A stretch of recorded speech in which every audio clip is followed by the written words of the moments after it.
আসসালামু আলাইকুম। আমি এখন আছি ইথিওপিয়ার রাজধানী আদিস আবাবাতে। আর এটা হচ্ছে আমার হোটেল।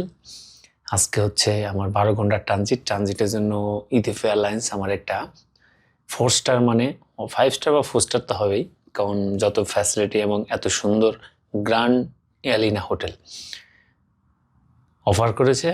তো এটা বিস্তারিত শেয়ার করবো। আগে আমি একটু রুমটা দেখাই আর ভিউটা দেখাই। অসাধারণ একটা ভিউ, ঠিক আছে? দেখেন, এ হচ্ছে বেড, এ হচ্ছে ওয়াশরুম,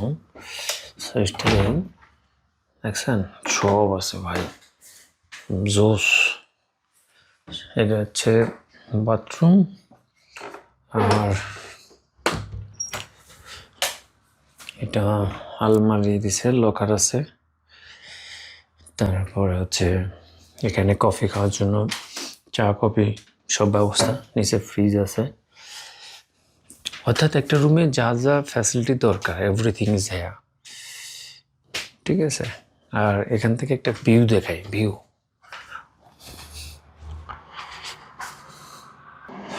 এই আমার হোটেল। এটা হচ্ছে হোটেলটা 9 তলায়, ঠিক আছে? অনেক শীত কিন্তু, 16 ডিগ্রি সেলসিয়াস। এই হচ্ছে আদিস আবাবা। এটা একটা রোড, মেন রোড, দেখেন অসাধারণ অসাধারণ। তো এটা ছিল ওভারভিউটা। আর এটা কিভাবে পেলাম বা কি বিস্তারিত বলতেছি। দেখেন, এখান থেকে আদিস আবাবা সিটি দেখা যায়, ঠিক আছে? মানে ইথিওপিয়ার রাজধানীতে এত উন্নত। আমি প্রায় 20 মিনিট ড্রাইভ করতে আসতে হয়েছে এয়ারপোর্ট থেকে এ পর্যন্ত।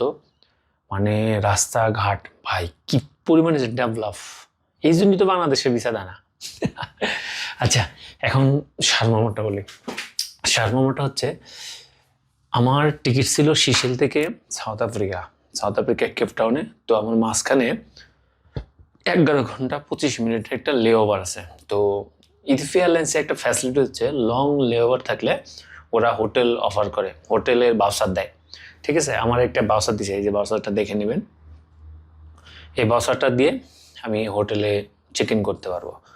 তো ওখান থেকে কিন্তু সব ফ্যাসিলিটি আছে, অর্থাৎ আপনার এয়ারপোর্ট থেকে নিয়ে আসবে হোটেলে একটা খাবার, রাতের ডিনার, যেহেতু আমার রাতে হলে রাতে ডিনার পাবেন, দিনে যদি ফ্যাসিলিটি হয় তাহলে দিনে খাবার পাবেন। এটা ওই ভাষার মধ্যে লেখা থাকে। আমার ছিল একটা খাবার, অর্থাৎ ডিনার আর ব্রেকফাস্ট লেখা আছে। তো ব্রেকফাস্ট মনে করতে পারবো না, কারণ 5:30টার সময় আমাকে এখানে চলে যেতে হবে। তো ইথিওপিয়া এয়ারলাইন্সের এইদিকে আমি বলবো যে এই সার্ভিসটা অসাধারণ, ঠিক আছে? কেউ যদি ডে টাইমে লে ওভার নেন তাহলে আমি বলবো যে ইথিওপিয়া সিটিটা আপনি ড্রাইভ করতে পারবেন একদম ফুল। এটা একটা ফ্যাসিলিটি আমি বলবো। ইথিওপিয়া যেহেতু আমাদের ভিসা দিচ্ছে না, সো এই ফ্যাসিলিটিটা নিতে পারেন আপনি ইজিলি। আপনি কি করবেন, ইথিওপিয়া হয়ে যে কোনো দেশে, আফ্রিকার যে কোনো দেশে আপনি যদি মানে ট্রানজিট নিয়ে নেন, সেক্ষেত্রে লে ওভারটা যদি বেশি থাকে সেক্ষেত্রে আপনি বাসার পাবেন।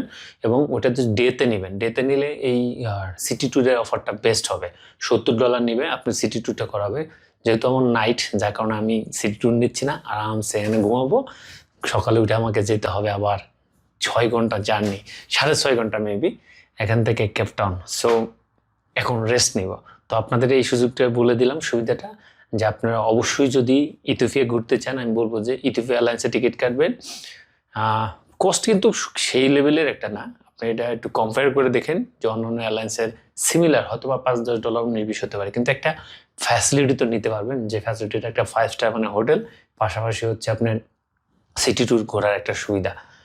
এটা ডিপেন্ড করবে যদি আপনার দিনের বেলা আসেন, রাতে আসলে তো বললাম শুধু ঘুমাবেন, ঠিক আছে? তো এইটা ছিল আমার রুমটা, যেটা দেখাইলাম। তো এই তো আসল কাহিনী। আর এখান থেকে আমি সিটি ভিউ দেখবো, আমার কিছু হোমওয়ার্ক আছে, এগুলো শেষ করব, দেন ঘুমাবো। সকালে আবার নতুন ডেস্টিনেশনে চলে যেতে হবে। আচ্ছা, এই পর্যন্তই তথ্যটা আপনাদের সাথে শেয়ার করলাম। হয়তো আপনাদের অনেকে ভালো লাগতে পারে, ঠিক আছে? আপনারা এরকম একটা প্ল্যান করতে পারেন আফ্রিকা ট্রাভেলে আসলে। Bye bye.